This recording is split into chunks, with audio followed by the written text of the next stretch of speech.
ശപിക്കപ്പെട്ട ഇബ്ലീസിനെ പരാജയപ്പെടുത്താനുള്ള ഒന്നാമത്തെ വഴി എന്തെന്നറിയുമോ? നിന്റെ വിശ്വാസത്തിന് നീ ഉറപ്പിക്കലാണ്. തഖ്വയുള്ള ജീവിതം കൊണ്ട് നിനക്ക് ഇബ്ലീസിനെ പരാജയപ്പെടുത്താൻ കഴിയുമെന്ന് അല്ലാഹുവിന്റെ വിശുദ്ധ ഖുർആൻ. അതുകൊണ്ട് പടച്ചറപ്പിനെ പേടിച്ചുകൊണ്ട് ജീവിക്കൂ. ഏത് പാപം ചെയ്യുമ്പോഴും നീ അല്ലാഹുവിനെ കുറിച്ച് ഓർക്കൂ. ഇതെല്ലാം കാണുന്നവരല്ലയുണ്ട്, ഇതെല്ലാം ചോദിക്കുന്നവരല്ലയുണ്ട്. നാളെ പടച്ചറപ്പിന്റെ മുന്നിൽ കണക്ക് പറയേണ്ടവനാണല്ലോ.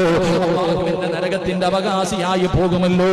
മോനെ, വൃത്തികേടുകൾ ചെയ്യുമ്പോ, ഫോണിലൂടെ മോശമായത് സംസാരിക്കുമ്പോ, മോശമായത് കാണുമ്പോ, മോശമായത് പറയുമ്പോ, മോശമായത് പിടിക്കുമ്പോ, മോശത്തിലേക്ക് നടക്കുമ്പോ നീ ചിന്തിക്കണമല്ല, ഈ കണ്ടുകൊണ്ടിരിക്കുന്ന സമയത്ത് ഞാൻ മരിച്ചുപോയാൽ അല്ലാഹുവേ എന്റെ സർവ്വതും നഷ്ടപ്പെട്ടു പോകുമല്ലോ.